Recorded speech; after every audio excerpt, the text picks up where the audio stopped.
이거를 집사님들과 이거를 하면 좋겠다고 생각했던 게 물론 하나님 은혜 안에 계셔서 계속 치유받고 계시고 또 회복된 것도 많이 있겠지만 그것이 목적이 아니라 이게 모든 인간관계에 다 해당되는 거예요. 근데 우리가 인간관계를 하는 대상들 중에 제일 가깝고 제일 사랑하는 대상이 누구죠? 가족들이잖아요. 그쵸? 가족들. 그래서 이 가족들에게 일단은 나의 가족들, 내가 결혼하기 전에 나의 가족들이 나에게 어떻게 했는지에 대해서 한번 정리를 할 수 있고요. 그 다음에 지금 내 가족들에게 난 지금 어떻게 하고 있는지가 좀 정리가 되고, 그쵸? 그러면은 또 청년들은 더 나아가서 내가 낳을 자녀들에 대해서도 어떻게 해야 될지에 대해서 이게 그림이 그려지는 거예요. 방향이 잡히고. 그래서 이 시간이 우리한테 엄청 유익하고 도움이 됐었어요. 많은 부분 회복이 되고 하나님께서 치유해 주시고 그렇게 해 주셨어요. 그래서 그것을 부모인 우리도 같이 하면 좋겠다. 그런 마음이 들었고, 그리고 여기에 적고 이렇게 나누고 이런 것은 이제 좀 원치 않은 분들도 계실 수 있어요. 개인적으로 하고 싶은 분들도 계실 수 있고, 이 안에서 나누기 어려운 부분들도 있어요. 그래서 일단은 이걸 왜 해야 되는지, 이게 왜 중요한지를 먼저 아는 게 중요할 것 같아서 먼저 강의를 하고 어떻게 할 수 있도록 돕는 걸로 그렇게 하겠습니다. 괜찮으시죠? 네. 제가 기도하고 시작하겠습니다. 하나님 감사합니다. 우리 양육반에서 또 우리 삼양자반을 다 마치고 우리 중요하게 또 나눠야 할 부분들을 같이 배우고 또 알아가기 원합니다. 하나님께서 우리의 상처를 치유하시고 또 우리 자녀들의 상처를 치유하실 때 그냥 뭉뚱그려서 모호하게 하시는 것이 아니라 얼마나 세밀하고 구체적으로 하시는지, 얼마나 하나님께서 섬세하게 우리 마음을 만지시는지, 그리고 우리의 마음이 하나님으로부터 만져졌을 때 우리가 전혀 다른 사람으로, 전혀 다른 그 마음과 성품을 가지고 사람들을 대할 수 있고 가족들을 대할 수 있음을 우리도 경험하게 하시고 우리 자녀들에게도 경험케 하여 주시옵소서. 이 시간 이번 주와 다음 주 특강으로 나눌 때 이 시간이 우리 한 사람 한 사람에게 꼭 유익되는 시간 되게 하시고 새로운 것들을 배우는 시간이 되게 하시고 또 이전에 몰랐던 것들, 지나치고 있었던 것들, 덮어두고 있었던 것들을 하나하나 성령님이 조명하셔서 생각나게 해주시고 알게 하시고 또 우리의 마음과 생각과 모든 것들을 주님이 만지심으로 새롭게 하여 주시는 은혜가 우리에게 임하게 하여 주시옵소서. 예수님 이름으로 기도드렸습니다. 아멘. 일단 첫 번째 내용의 내용이 너무 짧아서 제가 나눠드리지 않은 부분을 먼저 할게요. 이거는 뭐냐면 상당히 많은 부분이에요. 책 내용으로 치면. 근데 그 중에서 중요한 것만 제가 그냥 추렸어요. 책을 다 읽으실 수 없기 때문에. 그래서 이제 그 책 내용이 줄여진 것만 그렇게 한 거고, 일단은 상처에 대해서 우리가 좀 이해할 필요가 있어요. 일단 상처에 대해서 나는 상처 다 치유받았고 하나님 만나서 다 회복됐어. 거짓말이에요. 그렇게 하나님 만나서 단번에 상처가 회복되는 사람은 없어요. 네, 목사님들도 사모님들도 상처는 일회적인 게 아니에요. 상처는 계속적으로 이루어지는 거예요. 그런데 밭을 한번 생각해 보세요. 이 밭에 왜 씨를 심기 위해서는 거기에 커다란 돌덩이들이나 자갈이나 지저분한 것들 이런 걸 다 제거하고 그 땅을 완전히 깨끗하고 고르게 한 다음에 씨를 심잖아요. 똑같아요. 우리의 마음에 커다란 바위 같은 이런 상처와 이런 아픔들이 해결되지 않은 채 있을 때 하나님의 말씀의 씨앗이 떨어질 때 굉장히 많은 방해를 받아요. 그리고 똑같은 말씀을 들어도 어떤 사람은 삐뚤어지게 그걸 받아들이고 어떤 사람은 진짜 그 단 마음으로 이 말씀을 탁 받고 여러 가지가 있어요. 그리고 우리 그 밭 비유 아시잖아요. 그쵸? 마음밭 비유. 그 똑같아요. 그래서 가시덩굴, 돌짝밭 이런 거 쭉쭉쭉 있듯이, 근데 그걸 통해서 하나님은 우리에게 말씀하시는 것이 무엇이냐면 너희를 돌짝밭으로 내버려 두지 않을 것이다. 가시밭으로 내버려 두지 않을 것이다. 왜? 하나님께서 우리를 만지시고 치유하시면 그 모든 것들을 제거하실 수 있어요. 근데 지금 우리가 생각해보면 지금 뭐 거의 50년 넘게 사셨는데 지금 굳이 이런 것들을 이라고 생각하잖아요. 근데 아니에요. 하나님은 어제 일처럼 오늘 이걸 회복시켜 주시는 거예요. 그리고 달라져 있는 나를 보게 돼 있어요. 내가 왜냐면 지금 우리가 앞으로 살 날이 몇 년이죠? 앞으로 살 날이 근데 언제 어떻게 될지 모르잖아요, 그렇죠? 근데 여하튼 남은 삶 동안 내가 사랑하는 내 가족들과 내가 만나는 사람들에 대한 나의 태도와 마음과 생각과 반응 자체가 달라질 것이고, 그쵸? 그 다음에 내가 제일 사랑한다고 하지만 잘못 표현하고 있는 것들, 사랑한다는 마음으로 내가 뭔가를 하고 있지만 이게 제대로 전달되지 못하고 있는 것들, 근데 이걸 바꾸려고 하는데 제대로 잘 안 바뀌어져. 아무리 노력해도 계속 원래대로 돌아오고 이게 바로 내 안에 해결되지 않은 상처가 나를 계속 붙잡고 있어서 그것이 해결되지 않음으로 이런 일이 반복되는 거거든요. 그런데 이제 상처를 잘 극복하면, 잘 회복하면 그것이 그 사람의 성장과 성숙에 굉장히 좋은 기회가 돼요. 그래서 굳이가 아니라 이런 시간들을 보냄으로 이 시간들을 통해서 내 안에 더 모난 것들이 다듬어지고 잘못된 것들이 뿌리채 뽑아지고 깎여지는 그런 일들이 있으므로 그 사람이 굉장히 성숙해집니다. 생각도 성숙해지고 행동도 말도 성숙해지고. 왜냐면 우리가 다 봤잖아요. 나이가 많다고 성숙합니까? 안 그래요. 나이가 많다고 성숙하면 좋겠지만 나이가 많아 성숙한 것이 아니에요. 연륜으로 성숙해지는 게 아니에요. 그럼 연륜으로 지혜가 있습니까? 안 그래요. 경험은 많을 수 있지만 그 경험을 통해서 자신이 배워야 되는 것들을 지혜로 이렇게 정리하지 않은 사람은 지혜도 없습니다. 성숙도 없어요. 그런데 우리가 믿음 생활을 얼마만큼 했든 내 나이가 지금 어떻든 우리가 이 상처를 잘 회복하고 극복함으로 우리가 성장하고 성숙하는 기회를 삼으면 됩니다. 그런데 이 상처를 내가 계속 가지고 있으면 어떻게 되는 줄 아세요? 이 결과를 알아야 돼요. 어떻게 될까요? 대물림, 자기도 파괴되고 다른 사람도 파괴되는 독소로 이것이 작용하기 시작합니다. 어떤 사람은 입만 열면 그 말이 나한테 탁탁 꽂혀요. 그런 사람 봤어요? 그게 그 사람 안에 있는 해결되지 않은 상처가 독소가 돼서 그 사람 입을 통해서 나가는 거예요. 탁탁 박히는 그런 것들이 있습니다. 그래서 그 결과로 사단은 상처를 통해서 우리에게 뭘 하기 원하는 줄 아세요? 우리 자신을 완전히 망가뜨리고 다른 사람도 우리를 통해서 망가지게 하기를 원하는 거예요. 근데 그것의 제일 큰 피해자가 누굽니까? 내 사랑하는 가족. 그러니까 이 가족끼리 지금 범죄가 엄청 많이 일어나잖아요. 뉴스 보기가 무서울 정도로 가족끼리 칼부림이 일어나고 가족끼리 얼마나 많은 그거 입에 담지 못할 그 죄들이 그 가정 안에서 이루어집니다. 그 모든 것들이 이 치유되지 않은, 회복되지 않은 이 상처가 독이 되어서 서로가 그렇게 죽이고 하는 거예요. 서로 살리고 세워야 되는 가족들이 서로 죽이려고 난리가 납니다. 그래서 일단은 내가 사랑하는 사람들을 위해서라도, 첫 번째는 나 자신, 두 번째는 내가 사랑하는 사람들을 위해서라도 나는 상처가 필요하다. 이걸 인정해야 그 사람의 상처 치유가 시작됩니다. 그리고 또 사단이 원하는 목적이 있어요. 그게 뭐냐면 우리가 누구 닮았습니까? 하나님이 사람을 만드셨잖아요. 우리는 그럼 누구 닮았습니까? 하나님을 닮았어요. 우리 안에 하나님의 형상이 있을까요? 없을까요? 있어요. 그 하나님의 형상을 파괴하려고 하는 것이 사단의 목적이에요. 보세요. 아무리 악한 사람을 봐도요, 그 안에 선한 것이 있습니다. 왠지 아세요? 하나님의 형상이 있으니까 사람들에게는. 그렇죠?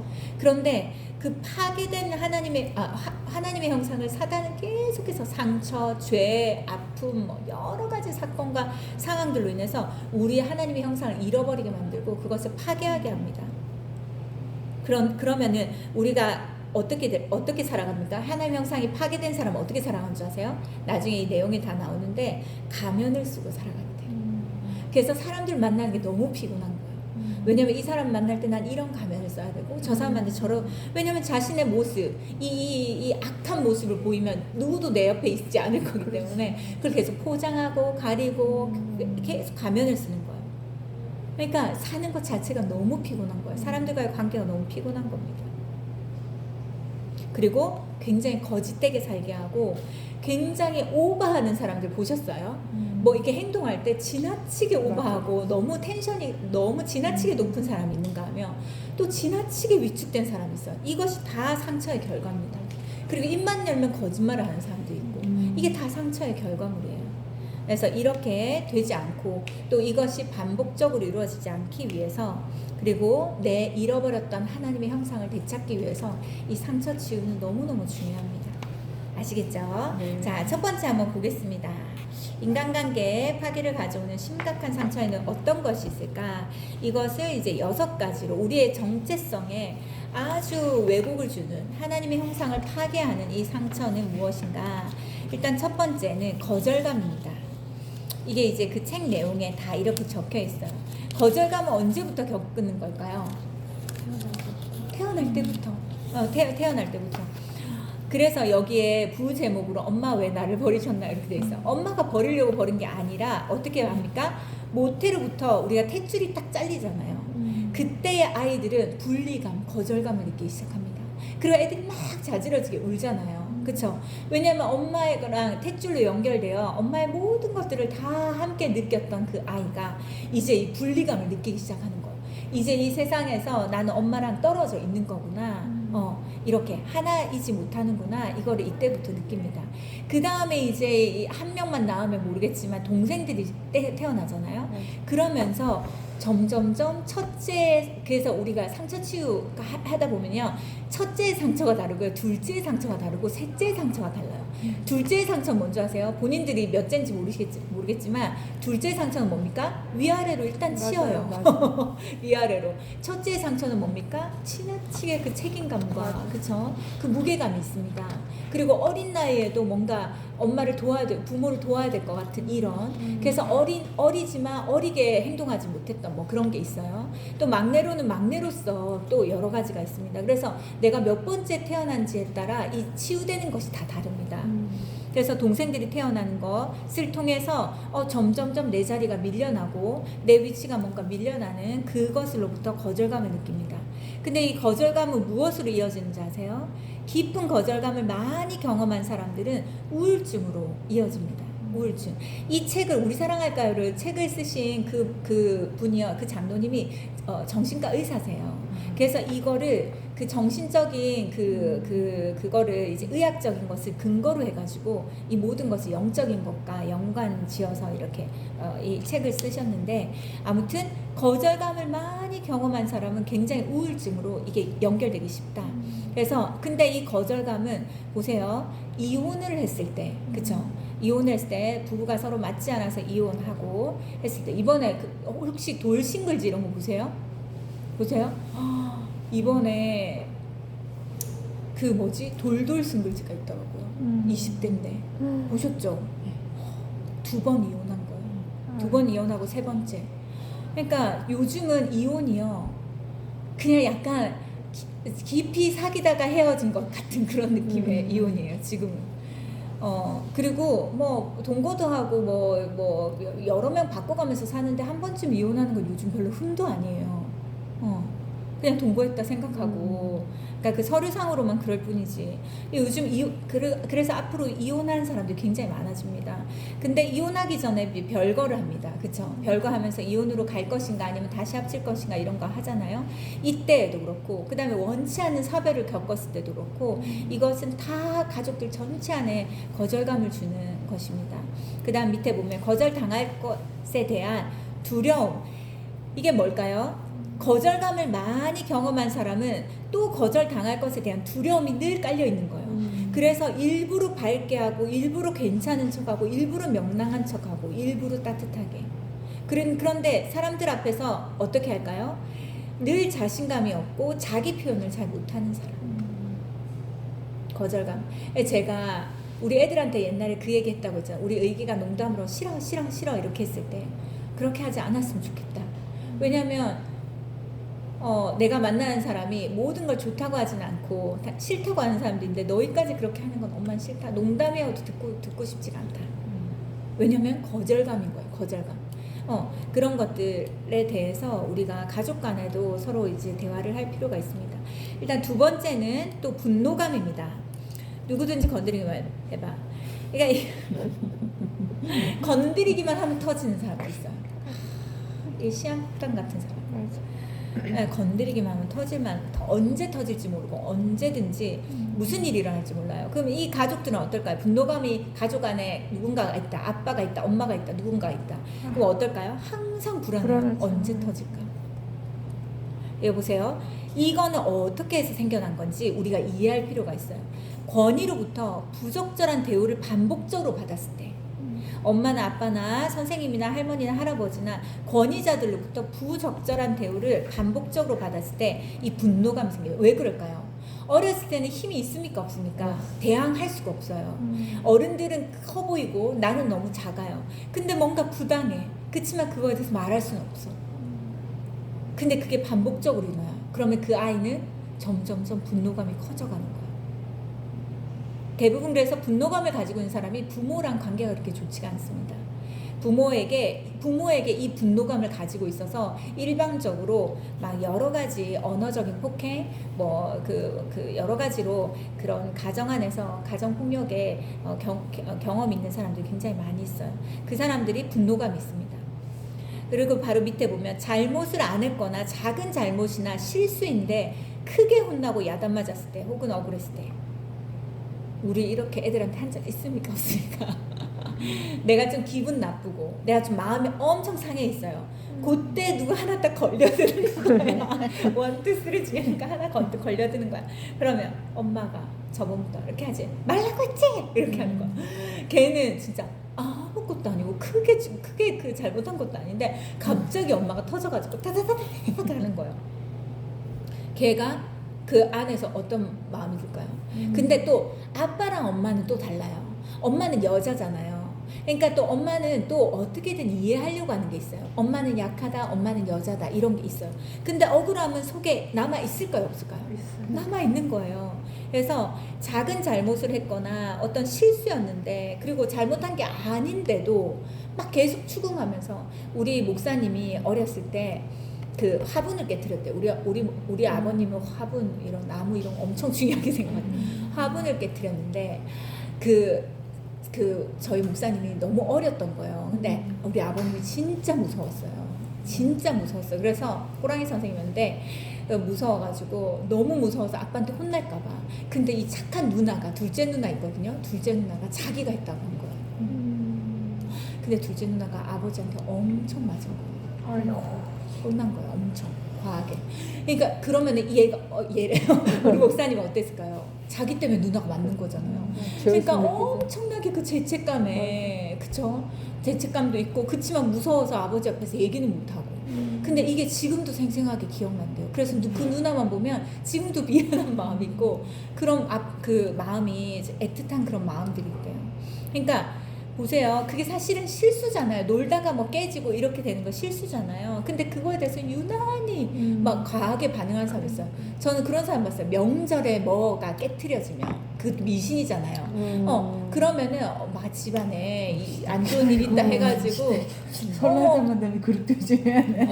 그러니까 그래가지고 막 엄청 예민하게 뭐 하는 거야, 뭐 이렇게. 그렇죠. 뭐 하는 거야 설날부터. 뭐 이렇게. 그 다 사실 미신이거든요. 맞아요. 그거 뭐 몇 개를 깨도 아무 일도 안 일어나요. 네. 하나님의 보호하심이 있는데. 맞아요. 그렇죠?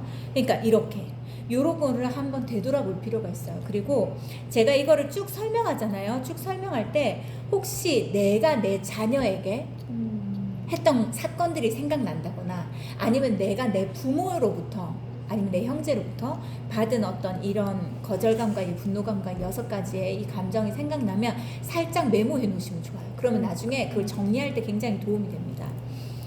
그리고 지금 내 자녀한테는 어떻게 해야 될까요? 용서를 구해야 됩니다. 내가 엄마가, 근데 애들은 분명히 엄마 괜찮아, 나는 그거 다 잊어버렸어 라고 말할 수 있어요. 그런데 아니에요. 그게 몇십 년이 지났다 하더라도 그 정서적으로 묶여있는 부분에 대해서 용서를 통해서 그걸 풀어줘야 돼요. 그래야지 이 아이가 자기 자녀에게 그와 같이 행동하지 않습니다.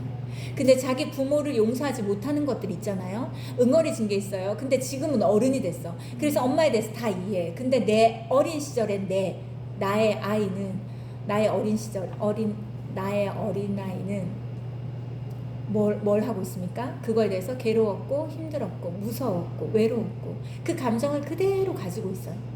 그렇기 때문에 지금 이해로 난 괜찮아 라고 누르고 있는 것은 도움이 될까요? 안 될까요? 안 됩니다. 상처는요 받은 만큼 나오게 돼 있어요. 이 쓴물은 부어진 만큼 바깥으로 나오게 돼 있어요. 그게 누구한테 나갑니까? 그게 다시 부모에게 대갚아질 경우도 있고 자기 자녀나 남편에게 그게 다 쏟아집니다. 그래서 이게 시간이 많이 지났어도 꼭 용서를 구하고 할 필요가 있어요. 저도 우리 아이들한테 이런 용서를 구하는 시간들을 많이 가져요. 생각나는 사건들이 있을 때. 그래서 빨리빨리 해결하려고 하고 아이 마음에 그것이 조금이라도 응어리가 없게 하고 그 응어리가 다른 사람에게 또 피해를 주는 일들이 또 없게 합니다. 그 다음에 이 분노감이 있는 사람 항상 분노감이 있는 사람은 주변도 불안하게 하지만 본인도 엄청 불안해요. 본인도 불안해요. 그리고 그런 거 아세요? 분노를 탁 터뜨리는 사람들은 그러고 나서 엄청 또 자책합니다. 내가 이렇게 해가지고 또 이렇게 못 참아가지고 내 가족도 이렇게 힘들고 그런 거 합니다. 자, 또 밑에 보면 조금만 건드리면 터진다. 이게 왜 그럴까요? 조금만 건드리면 터진다. 왜 그럴까요? 지금까지 쌓여있는 게 있다는 거예요. 그러니까 그 사람의 만약에 남편이라고 쳐요. 그 남편의 마음 안에 있는 이 분노감이 해결되지 않고 치유되지 않고 회복되지 않았기 때문에 그게 99.9%로 늘 있는 거예요. 거기에 1%만 더해도 터지는 거예요. 거기에 2가 더해지면 완전 터지고 막 넘치고 난리 나는 거죠. 그러니까 이것이 해결되지 않으면 계속해서 뭐 그와 비슷한 것이 딱 터지기만 하면 타자자자자 이제 감당하지 못할 만큼 이게 분노감이 다 발산됩니다. 그 다음에 그리고 이런 사람들은요 자기가 이 분노감으로 해서 여러 사람들이 불편해하고 어려워한다는 걸 알잖아요. 그 사람들을 좀 가까이 하지 않으려고 하는 되도록이면 좀 피하려고 하는 내가 그 사람과 같이 있는 것이 피해가 된다라고 생각하게 돼요. 또 자기 자신에 대해서 너무 잘 압니다. 근데 또 이런 사람의 또 다른 면은 뭔지 아세요? 굉장히 외로워요. 그리고 소외감을 엄청 많이 느껴요. 자기의 이 해결되지 않은 분노감 때문에 자신도 불행하고 다른 사람도 불행하게 해서 사람들을 가까이 할 수 없는 건데 또 외로워해요. 그리고 그 속에 들어가지 못하는 거에 대해서 되게 소외감을 느껴하고 이렇게 딱 얘기하면 떠오르는 사람들이 있죠. 뭔지 주변에 없으면 감사한 일이고 있어요. 근데 또 나일 수도 있어요. 여기 계신 분들. 근데 질문 한번 해도 돼요?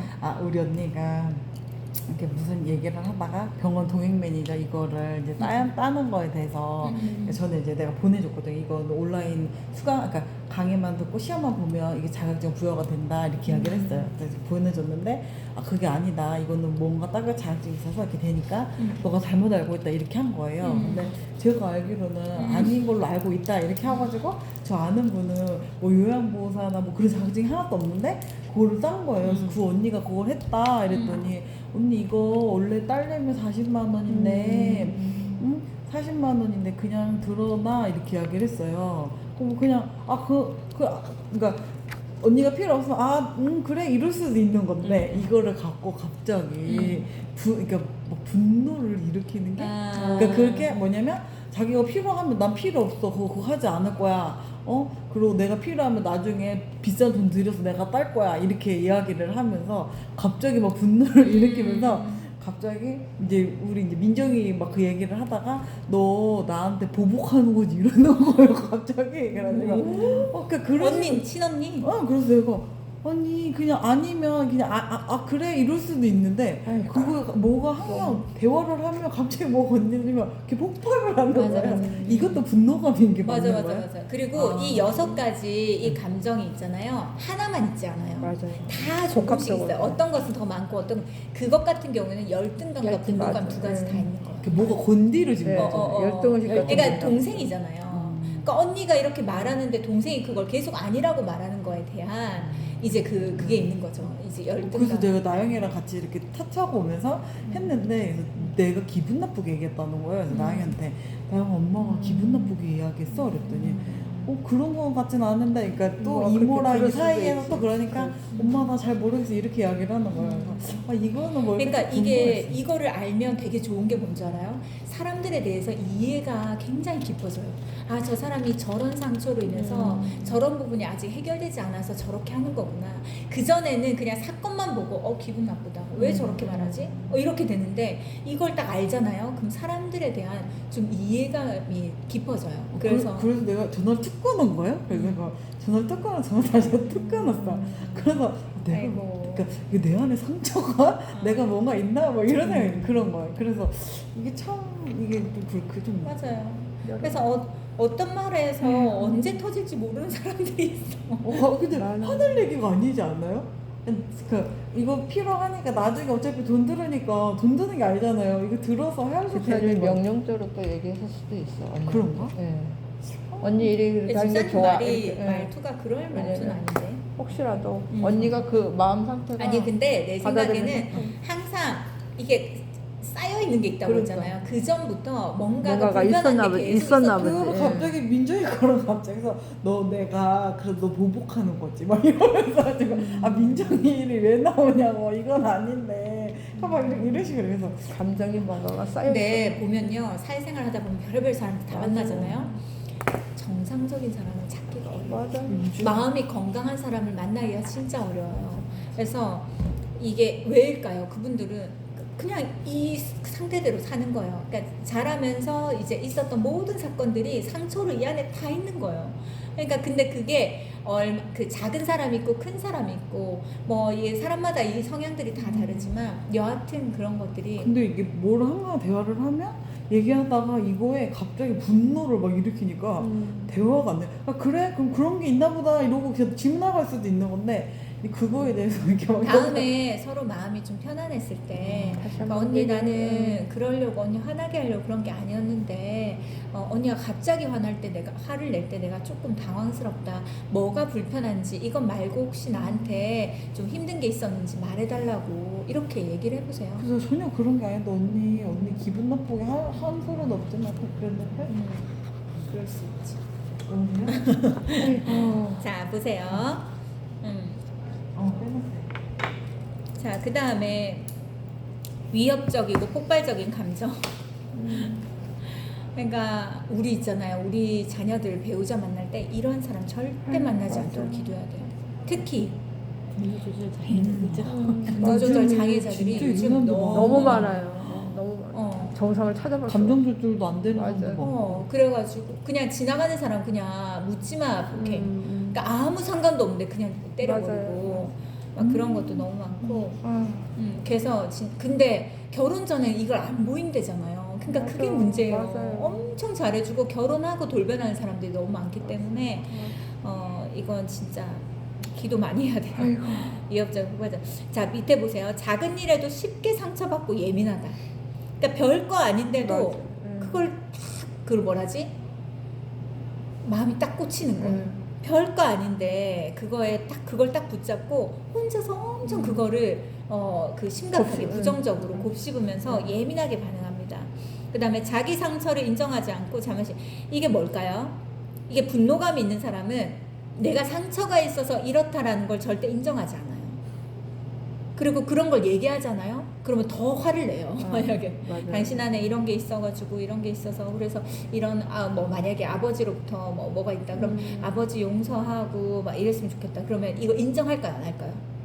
안 해요. 절대 안 해요. 절대. 그래서 상처 인정하지 않고 아니다.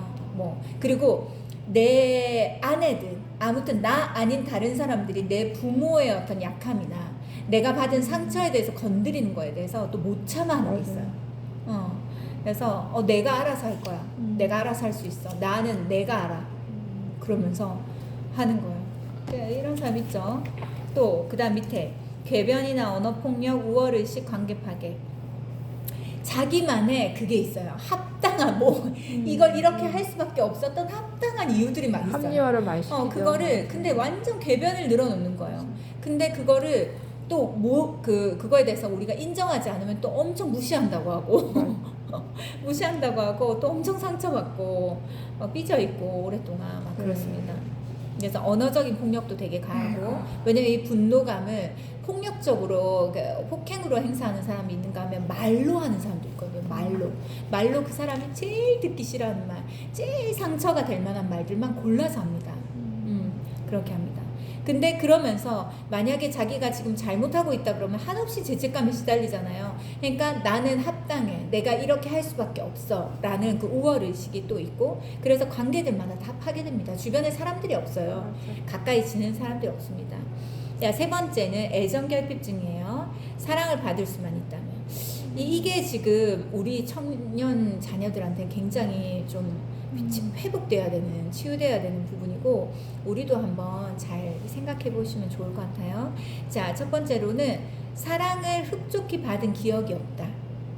그러니까 부모로부터 사랑을 내가 만족할 리만큼 받은 기억이 없는 경우에 이제 애정결핍증의 그 증상들이 나타나기 시작합니다.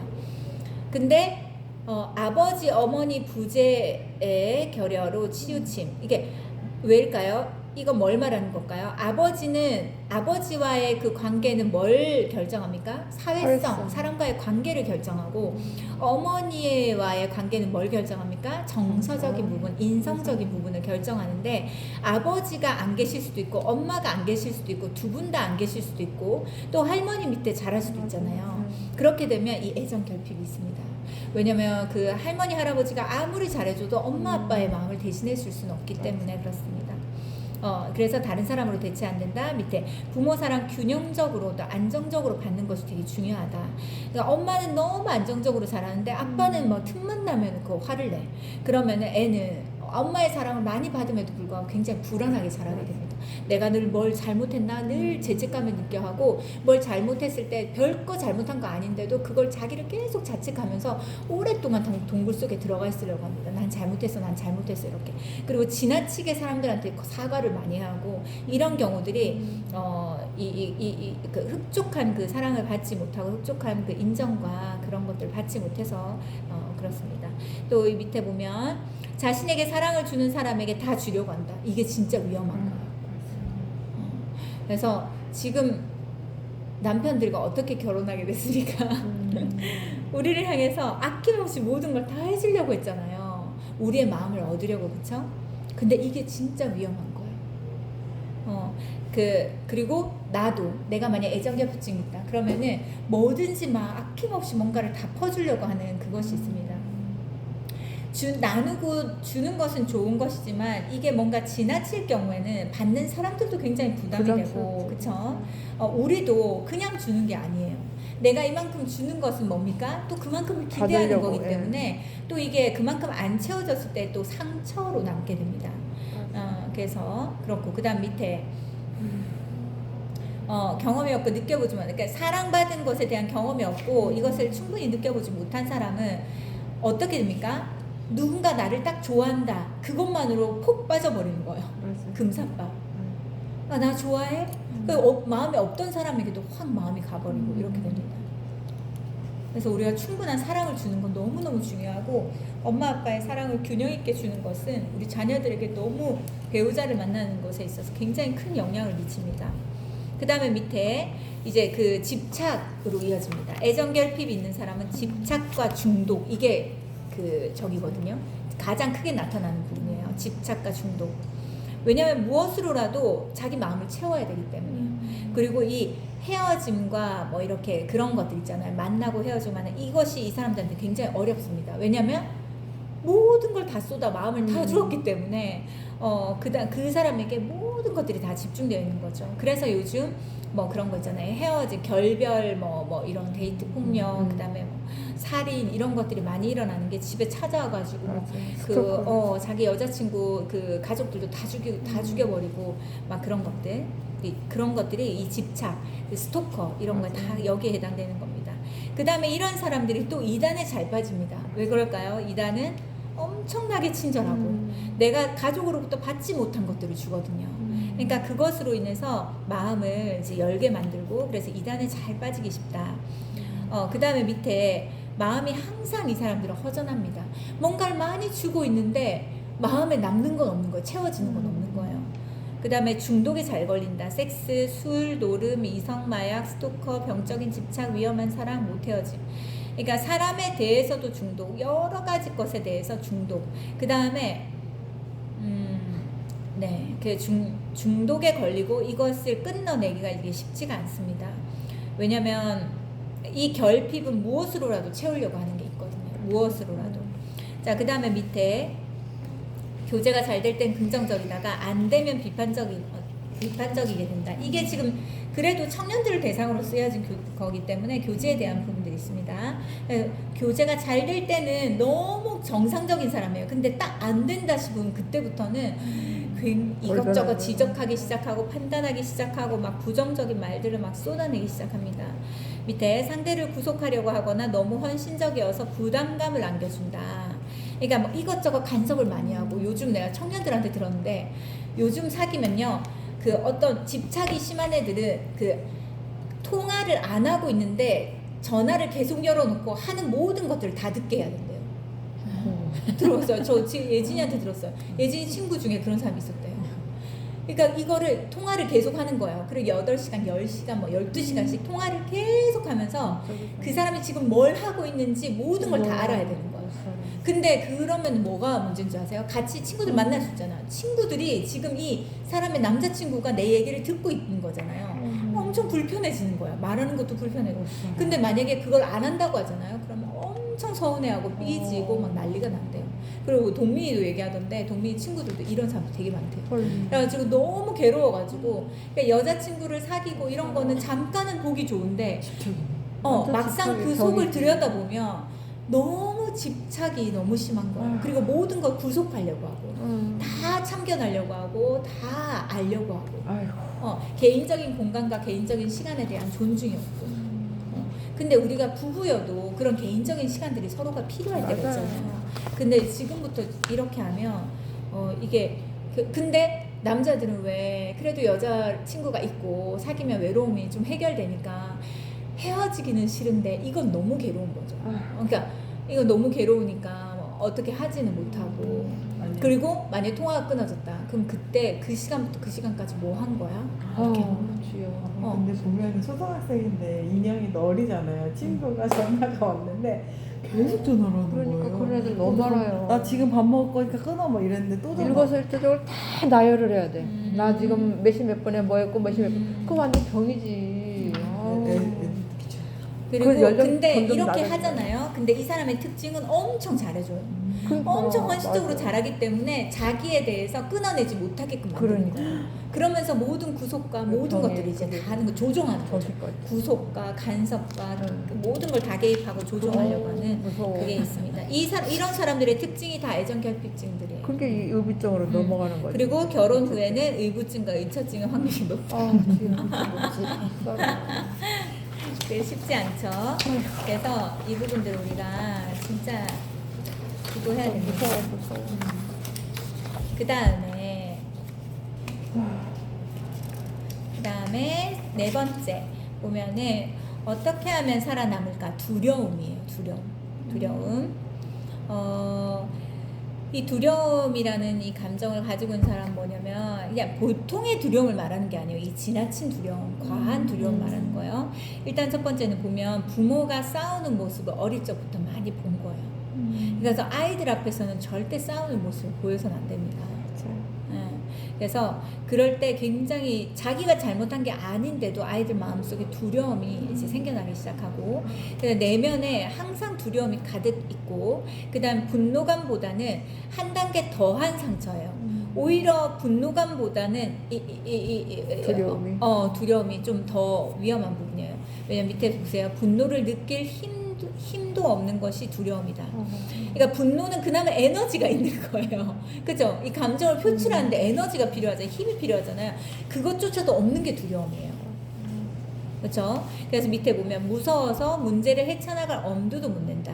항상 두려움에 사로잡혀 있기 때문에 어떤 어려움을 헤쳐나갈 수가 없고 이런 사람의 특징은 또 뭘까요? 새로운 일을 시도하지 못해요. 이거 하면은 이런 일이 있을 거고 저런 일이 있을 것 같아서 섣불리 어떤 일을 시작을 못 합니다. 그 다음 밑에 보면 이런 사람은 문제를 만나면 멈춘 거나 도망간다. 회피형이에요. 그래서 어떤 문제가 있을 때, 다툼이 있을 때 무조건 집을 나가려고 한다든지 그 공간을 떠나려고 한다든지 이런 사람들이 굉장히 두려움이 많은 사람들이 또 그와 같이 하고 또 밑에 보면 눈치로 살다가 자신은 나타낼지 모른다. 계속 눈치는 보는데 결국 자기 자신에 대해서는 아무것도 표출하지 못하는 사람이에요. 그 다음에 자기 소리, 자기 생각, 자기 표현을 못한다. 못 낸다. 그러니까 뭘 물어보면 자기 의견은 얘기하지 않아. 계속 사람들을 살피면서 이제 그 다른 사람 의견에 맞추려고 해요. 그러니까 그런 사람들이 있습니다. 저도 이제 애들을 이렇게 섬기다 보면 그런 계속 눈치만 보고 다른 사람한테 다 맞추려고 하는 그런 사람들이 있어요. 그런 사람들의 특징이 보니까 진짜 부모가 사이가 좋지 않았던 사람들인 경우가 되게 많아요. 근데 뭐 만약에 어디에서 자기 얘기를 해야 될 때 다른 사람은 다 A를 말하는데 그 A를 말해야 될 것 같지만 나는 B를 말한다. 그런 사람은 이게 두려움이라는 이 감정이 그 파괴되어 있지 않는 거예요. 이것이 건강하게 딱 자리 잡고 있는 사람인 것입니다. 그래서 밑에 보면 또 스스로 존귀함을 잃어버린 자.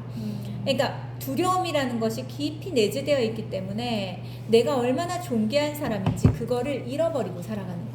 그러니까 항상 나는 두 번째, 나는 꼴찌, 나는 두 번째. 왜냐면 그래야 마음이 편한 거예요. 뭔지 아시겠죠? 나는 뭐 아무튼 그렇습니다. 그 다음에 밑에는 무조건 상대방에게 맞춘다. 이게 있고 늘 사람들 눈치를 보고 그러기 때문에 그 상대방에게 맞춘다. 괜찮다고 말하지만 사실은 괜찮은 게 아닌 거예요. 그냥 두려워서 이렇게 하는 거예요. 왜 두려워? 어떤 두려움이 있을까요? 내가 내 소리를 내면 저 사람 날 싫어할까? 그렇죠. 나를 버릴까? 나를 떠날까? 날 안 좋아할까? 이런 것이 두려운 거예요. 그 다음에 밑에 보면 상대 기분이나 감정 상태나 분위기, 상황에 다 맞춘다. 이것도 비슷한 내용이죠. 상대방의 모든 것에 다 맞추는 거예요. 그래서 청년들 안에는 이 두려움이 있을 때 무엇에서 문제가 나타나는 줄 아세요? 무엇에서? 요즘 이제 청년들이 잠자리를 많이 하잖아요. 근데 여자들 같은 경우는 자기만의 뭐 믿음의 어떤 그 가치관이 있든 없든 자기를 지켜가고 싶은 사람들 있잖아요. 그렇죠? 그런데 이것에 대해서 말을 못하는 거예요. 왜냐면 이 사람이 나를 떠날까? 날 좋아하지 않을까? 이 관계가 정리될까? 이런 것들이 두려워서라도 자기 기분이나 자기의 어떤 감정 상태, 자기 마음 이런 것들을 표현을 못합니다. 그러니까 그래서 말도 못하고 우물우물 하다가 그런 것들을 겪게 되는 거예요. 그리고 자신이 원하는 게 뭔지도 잘 모른다. 왜냐면 내가 원하는 걸 표현해 본 적이 없기 때문에 이게 내가 원하는 게 뭔지도 잘 모르는 거예요. 이건 말해봐야 되는 거거든요. 계속 말해봐야 되는 건데 그럴 대상이 없었고 그걸 들어주는 사람이 없었고 그런 두려움이 계속 있는 사람은 그렇습니다. 관계가 깨질까 상대방 기분 상할까 항상 염려가 한다. 그래서 저 사람 나 때문에 기분 나쁜 거 아닌가? 저 사람 나 때문에 계속 사람들 표정 살펴요. 그러니까 너무 피곤한 거예요. 이런 두려움을 갖고 있는 사람들은. 그 다음에 인간관계가 이런 사람들에게 짐이 되고 스트레스가 되고 부담이고 숙제가 된다. 그래서 사람 만나는 걸 굉장히 기피하고 좀 이렇게 어려워하는 사람들, 요런 사람들입니다. 그죠? 그 다음에 5번째 보면요. 5번째 보면 일단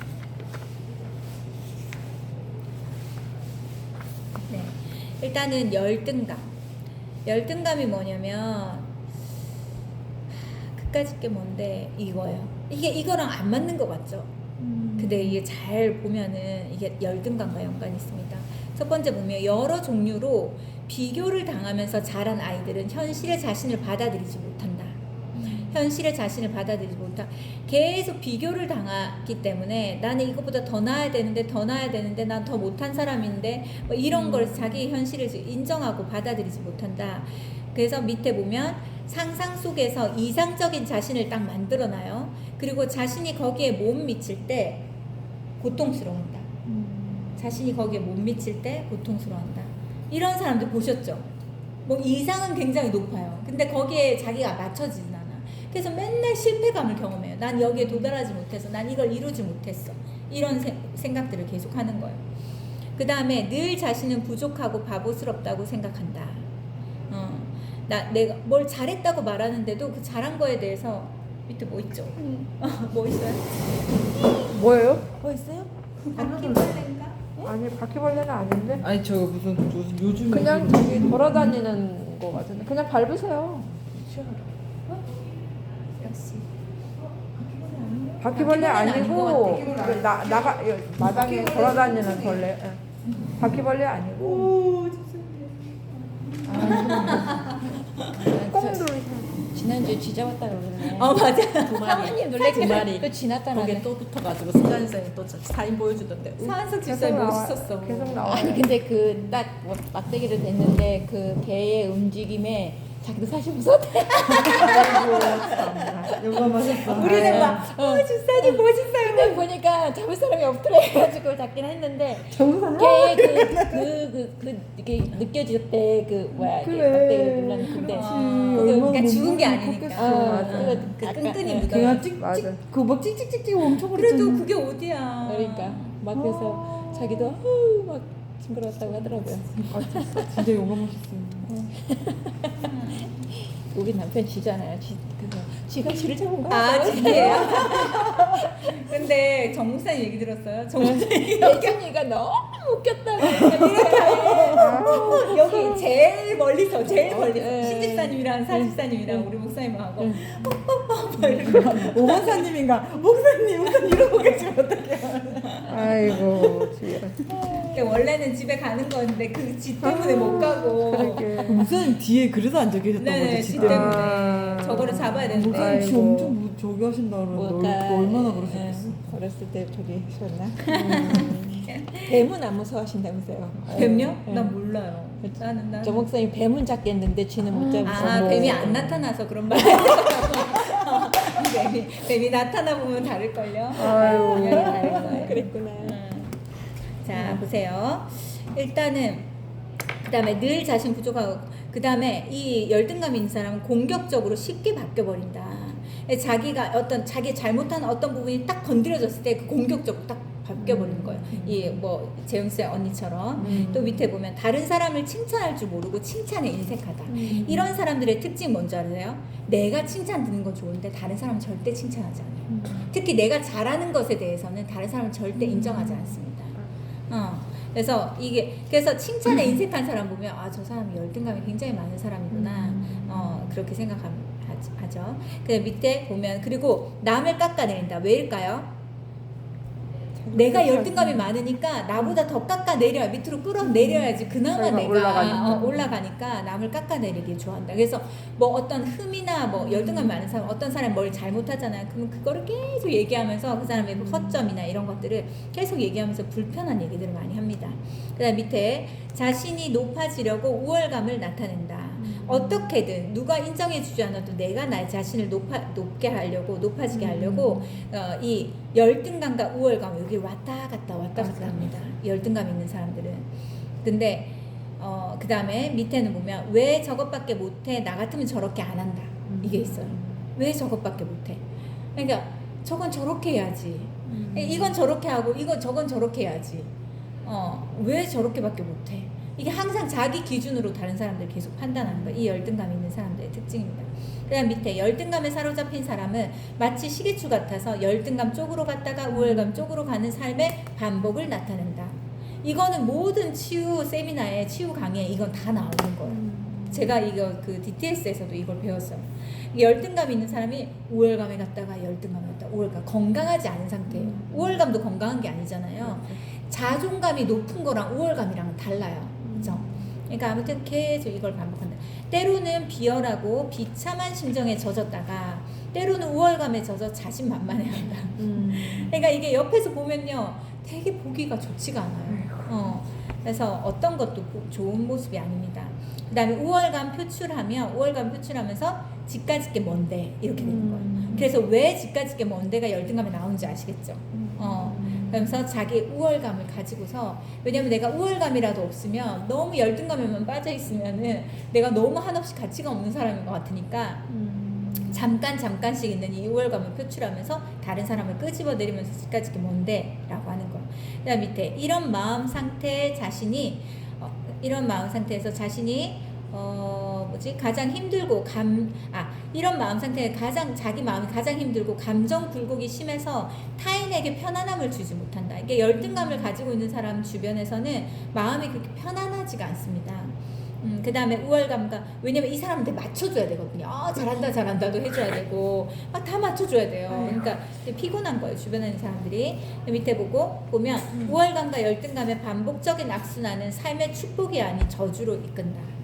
그러니까 결국은 하나님의 축복이 풀어지지 못합니다. 왜냐면 우월감은 왜 그럴까요? 우월감은 하나님이 우리를 높여주셔야 되는데 자기가 자신을 세우기 때문에 이거 하나님의 축복이 풀어지지 못하는 거고, 열등감은 왜 그렇습니까?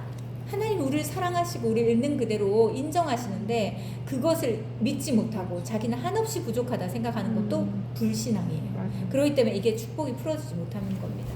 그 다음 밑에 이 사람은 항상 행복하지 않고 불행함을 계속 경험하게 되고, 밑에 다른 상대방이 하는 행동이나 말을 있는 그대로 받아들이지 않는다. 뭘 말을 하면 거기에서 뭔가를 찾아내요. 그래가지고 저 사람 왜 저렇게 말했지? 나한테 저렇게 말한 의도가 뭐지? 하면서 하나씩 다 걸려드는 거예요. 열등감이라는 틀로 받아들이기에는 오해하거나 또 오해를 받는다. 열등감이라는 틀로 계속 상대방의 말을 받아들이니까 항상 오해를 하고 그 사람의 어떤 행동과 말에도 늘 오해를 받는 거예요. 아이고, 어렵다. 피곤하죠. 이렇게 사는 것이. 네. 일단 지금 9시 10분인데요. 제가 요까지 했지만 마지막으로 또 나눠줄 프린트물이 있거든요. 다음 시간에 할 거. 요 6번과 그 다음 거 같이 이어가지고 하면서 1번부터 6번까지 제가 쫙 정리해 드릴게요. 그래서 요거를 호치켓으로 다 찍으세요. 찍으시고 잊어버리지 말고 다음 주에 꼭 가지고 오셔야 돼요. 네. 잊어버리실 것 같으면 두고 가시고. 어떤 거? 네, 여기다 놓고 가세요. 혹시 잊어버린 거. 집에 가져가서 다시 볼까요? 복습을 해야지 집에 집에 가져가야 그래서 집에 가서 복습을. 한번 생각해 보세요. 내가 내 부모로부터 나는 어떤 상처와 이런 아픔을 경험했는가, 내 정체성을 잃어버릴 만한 뭐가 있는가, 이것도 한번 생각해보고 내가 내 자녀에게 무엇으로 어떻게 대했는가, 이런 것들 또 한번 해보고, 그렇죠? 너무 신기하다. 그래서 지금 우리가 이제 요거는 기도하면서 마무리하고 우리 자녀들을 위해서 기도하는 시간 가지면 좋을 것 같아요. 괜찮으시죠? 네. 우리 민재 잘 있어요? 건강하게 잘 있어요? 너무 잘했어요. 감사하다. 감사하다. 9월 마지막 주에 온다고. 9월 마지막 주 외박. 얘네가 휴가가 많지가 않대요. 몇박 며칠로 나오는 거예요? 1박 2일. 훈련이 빡세서 원래 이제 주일날 오는 거죠, 일단. 네, 토요일날 와서 주일날 예배 여기 와서 드리고 이제. 주일날 가는 거예요? 네. 1박 2일 너무 짧다. 그래서 얘네가 그러게. 이제 분기별로 외박 한 번 있고 외출 있고 그런데 힘들지 않대 훈련은? 이제 아무래도 힘들죠. 유격 훈련도 갔다 오고 아이고. 막 진짜 비슷하게 살이 부르고 막 쏙 빠졌겠네. 이제 그런 거 있잖아요. 몇박 며칠 자면서 아이고. 그것도 하고. 내가 앞으로 어떤 힘든 일도 다 이겨낼 수 그러게. 있겠다. 또 얘네가 부대가 저기 포스타 별 4개짜리 있는 사령관이 있는 부대예요. 그게 이제 더 잘해야 예, 그러다 보니까 그 공간 지킨다 그러죠. 그거 CCTV로 얘네가 이제 붙임번도 쓰는데 탐험해야 되겠다. 그거 공간 그 CCTV 보는 붙임번도 써야 돼요. 그러니까 2시간 동안 CCTV를 확인하는데 놓쳤다. 난리나. 그러면 진급되던 것도 막 떨어지고 엄청 탐험하게 해야 돼. 그러니까 바쁜 거예요. 폰은 거기서 언제든지 볼 수 있어요? 저녁 시간에는 한 2시간 정도 주는 것 잠깐. 같더라고요. 그럼 이제 2시간. 통화는 좀 그렇고 문자만. 카톡으로만 이제 안부 묻고 이 정도. 면회 가는 건 아무 때나 면회 네, 갈수 있는 주일 토요일 일요일 날 이제 면회 가면 되는데 거야? 보고 싶은 거 갖다 가도 되는 거야? 근데 이제 진짜? 예, 그래서 연애는 횟수에 제한이 없고. 주말마다 가능은 하다 그러더라고요. 아, 4시간씩. 진짜? 그럼 우리 진짜 청년들 가야겠네. 가끔 갔다 와도 근데 이제 되겠네. 외출이 될 때는 아침 8시 반부터 저녁 8시까지라 거기 에버랜드도 가깝고 민속촌도 가까워요. 그래서 지난주에 외출 또 제한돼 있지 않아요? 한 달에 뭐. 아니요, 그렇죠. 몇 번. 네, 2번인가? 거기 부대만 일단 떠나지는 말아야 되니까. 그렇지. 네, 외박이 그 좀 안에서. 쉽지가 않네요. 네, 그래서 외박도 이제 분기에 한 번. 휴가는 원래 이제 9월부터 가능한데 훈련이 막 유격 훈련이랑 또 10월 달에 명절 기도 훈련이 많은가 봐요. 헬기 훈련도 있고 막 그래서 11월에 나오기로 했어요. 그래서 다 미루고 11월에 이제 좀 길게. 아니요 길진 않아요 휴가가. 아. 근데 얘네가 총 해서 얼마 안 더라고. 그러니까 전방에 있는 애들은 휴가가 많더라고. 휴가가 되게 자주 우리 조카들에게 되게 자주 오는데 민재는 아, 진짜. 얘네는 휴가가 그렇게 많지는 않아요. 그 많지 않으면 그만큼 제대가 더 빠른 거 아니에요? 아니요 그렇진 않아요. 그렇죠. 네. 그럼 그게 그 군복무 하는 기간이 있을 거야. 그렇죠. 그 날짜가. 그 우기가 코로나 때 군대를 가가지고 네. 휴가를 못 나와서 휴가를 못 지낸 만큼 더 빨리 제대했다고. 예, 그래서 어떤 이제 선임은 휴가를 몰아서 그냥 제대를 한 달 빨리 하는 사람도 있다는데 뭐 아. 굳이 뭐 근데 이제 근데 가까우니까 대신 외박 어디죠, 나오면 지금? 용인에 있어요. 아, 그럼. 예, 근데 너무 좋다. 근데 너무 요번에 잘 됐지. 저기 포스타 7명을 싹 다 요번 대통령이 싹 다 바꿨거든요. 아, 진짜. 전에 있던 포스타들은 저기 계엄령에 다 개입된 사람들이라 그래가지고 또 민재가 바꿔진 거야. 거기 다 그분들 다 그 대통령 바뀔 차량부터 때 다 외울 게 많거든. 다 외워야 되는데. 바쁘네. 대통령 바뀔 때 진짜 그것도 맞아. 그래서 이제 근데 선임이 칭찬했대요. 잘할 이때까지 거예요. 너처럼 잘 외우고 잘하는 애 처음 봤다 그랬대. 굉장히 똑똑하잖아. 잘하고 잘할 성실하게 거야. 하니까. 맞아. 그래서 좀 이제 감사- 나름 감사한 게 많이 고단할 것 같은데 엄마 힘들어할 소리 안 하더라고. 즐기는구나. 근데 이제 뭐 더워서 하나는 뭐 원해지 했을 뭐. 때 조금 요 부분이 지치긴 했는데 할만해요, 재밌게 해요 이런 말 감사하네요. 해주니까 제가 이제 마음이 든든. 기특하다. 든든하죠. 그리고 혼자만 그렇게 하는 게 아니라 여하튼 같이 하는 거잖아요. 네네 그러니까 네, 또 네. 그래서 거기다 이제 교회 생활도 지난주 지지난주 토요일 날은 저 장충체육관에 얘네가 이제 선봉교회 거기 다 부대가 있으면 다 그 부대 안에 그 교회들이 있는 거 이제 선봉교회인데 그 교회 안에서 시청자들이랑 시청자들에서 그 장충동 그 체육관 종합체육관에서 맞아요. 신현준 양동근 씨 또 무슨 월십 해가지고 CCM 가수들 이렇게 이제 와서 있었나 봐요. 거기 갔다 왔는데 엄마 너무 좋았대. 기도 엄청 많이 온 것 같대. 그래서 갔다 왔나 그랬더니 이제 잘했네. 사진 찍은 것도 잘했네. 올렸는데 옆에 다리 다친 분 있길래 다리 분은 왜 훈련하다 다쳤냐 했더니 축구하다 다쳤대는데 그래서 어때 이분 했더니 엄마 그냥 그렇대 해서 왜 했더니 거기도 별의별 사람들 다 있을 것 OT 신앙이시고 그런데 아, 믿음이 별론가 보다. 아무튼 그래서 잘 지내는 것 같아서 감사하더라고요. 아이고. 그래서 지난주 이제 하루 종일 같이 있었는데 민재가 엄마 부대만 아니면 너무 좋대. 너무너무 좋아요 이러면서 그래서 민속촌 지난주는 민속촌 했고 이제 9월 말일 날 주말에는 우리가 가서 에버랜드 놀기로 했어요. 군인들은 무료예요. 에버랜드 입장료가. 그래서 놀고서 진짜? 예, 예. 같은 지역에 있어요. 네, 그래서 원래 요번에 이제 가면 에버랜드 갈까 그랬는데 너무 더워서 그러면 9월 말 외출 때 가서 에버랜드 놀다가 이제 여기 청주로 이제 집으로 오기로 우리 했어요. 에버랜드 다음 주에 네. 다다음 주에 갈 건데 네. 중고등부에서 네. 내가 엄마들한테 그거 안 올렸네. 네. 그 민재 나올 수 있어요? 아니요, 못 나와요. 네. 주일날. 안 돼요.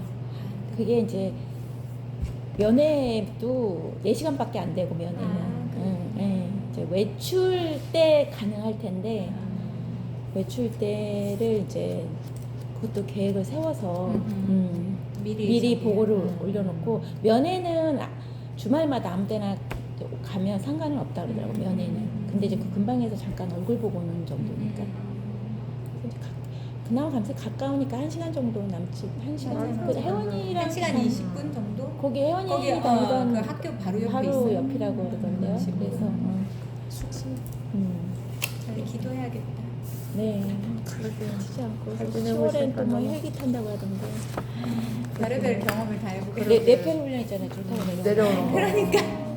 아니야, 저 외출하기 전에 택배가 엄청 오는 거예요. 쿠팡에서 민재가 뭐 저기 이거 뭐야 블루투스 뭐야 이거 이어폰 뭐지? 아 가져오라고. 아니야 그거랑 뭐 그래서 야 이거 비쌀 이어폰. 텐데 아, 아빠가 에어팟. 사줄게 그랬더니 에어팟.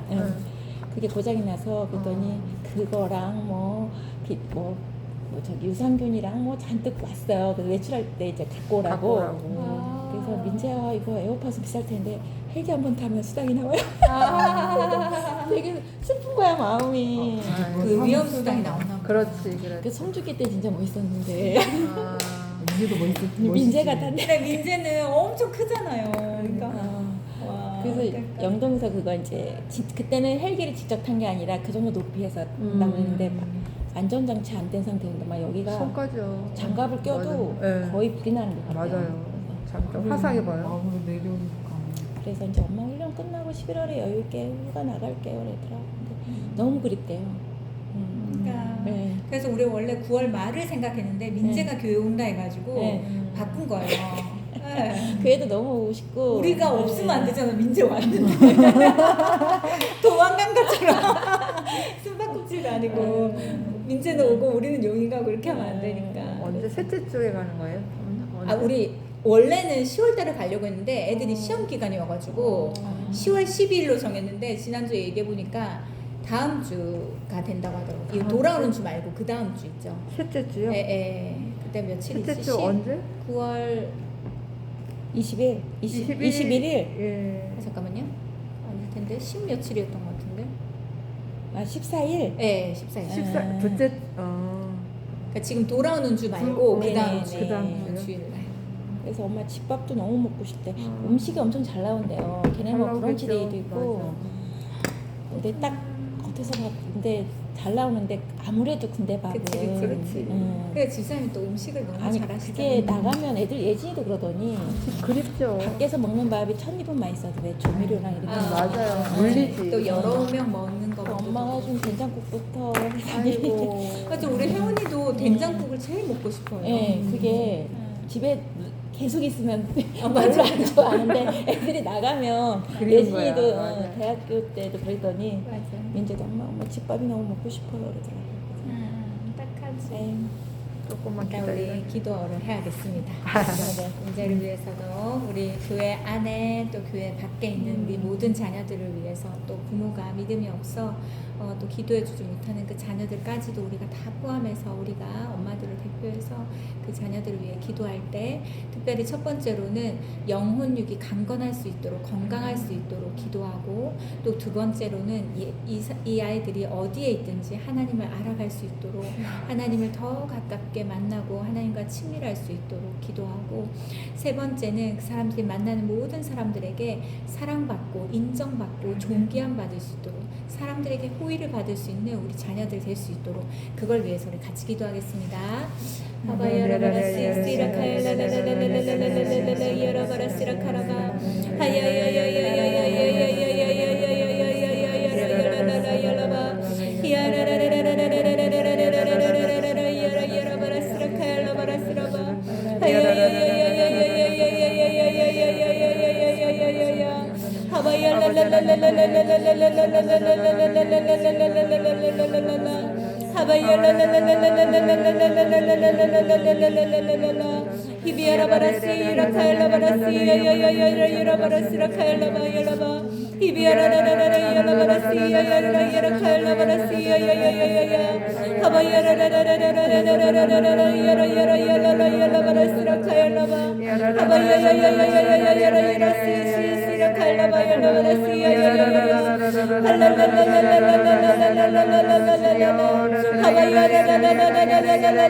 하나님 아버지 우리 자녀들을 하나님 손에 올려드립니다. 우리 자녀들의 영혼이 하나님 안에서 보호되게 하여 주시고 건강하게 지켜지게 하여 주시옵소서. 우리 아이들의 육도 육체도 또 영혼도 또 그 생각과 마음과 감정도 하나님께서 보호하시고 지켜주셔서 세상에 그 좋지 않은 모든 것들이 들어오지 못하도록 하나님 이들이 가장 좋은 것을 보고 자신에게 유익한 것을 보고 또 유익한 것을 듣고 또 마음에 마음에 담을 수 있는 우리 자녀들 되게 해주시기를 원합니다. 또한 하나님 우리 자녀들이 가는 곳마다 누굴 만나든지 그 자녀들이 호의받게 하여 주시고 하나님 인정받게 하시고 존귀함 받게 하여 주시고 사랑받을 수 있는 은혜가 있게 하여 주시옵소서. 무언가를 잘해서만이 아니라 이 아이들의 존재 자체만으로 사람들에게 호감과 호의를 줄 수 있는 사람들 되게 하여 주시고 특별히 이 아이들이 그 만나는 다양한 사람들이 있을 텐데 그 속에 여러 가지 질이 좋지 않은 사람들도 있을 텐데 하나님 어려움에 얽히지 않게 하여 주시고 또 하나님 그 관계 안에서 사람들을 보면서 많은 것들을 배워갈 수 있게 하여 주시고 또 그 모든 것을 배움의 기회로 삼고 자신에게 유익한 것들을 배워갈 수 있는 지혜로운 자녀로 커가게 하여 주시옵소서. 또 특별히 이 자녀들이 하나님을 알 때 하나님 머리로서만 아는 것이 아니라 마음으로 하나님을 경험하고 하나님의 사랑을 깊이 알아갈 수 있게 하여 주시고 그래서 매일매일 하나님을 아는 깊이가 더해지게 하여 주셔서 이 세상을 살아갈 때 어떤 어려움을 만나도 하나님을 아는 힘으로 그 모든 것들을 이겨나가고 어려움이 있을 때마다 주님을 찾고 주님 앞에 엎드릴 수 있는 우리 자녀들이 되게 하여 주시옵소서. 그래서 늘 든든히 의지할 수 있는 하나님이 계셔서 우리 아이들이 그 하나님 의지하고 하나님께 기대는 그 모든 것들이 큰 믿음으로 더 성장하는 그 시간들이 되게 하여 주시기를 원합니다. 하나님 우리 자녀들 앞길에 대해서도 주님께서 책임져 주시고 어디로 가야 되는지 무엇을 해야 되는지 무엇을 준비해야 되는지 모든 선택과 결정 가운데 하나님의 은혜와 하나님의 개입하심과 하나님의 도우심이 함께하기를 원합니다. 또 몸적으로도 건강할 수 있도록 하나님께서 늘 보호하시고 지켜주시옵소서. 아버지 감사드립니다. 우리 드림교회 모든 자녀를 하나님께 올려드리며 예수님 이름으로 기도드렸습니다. 아멘.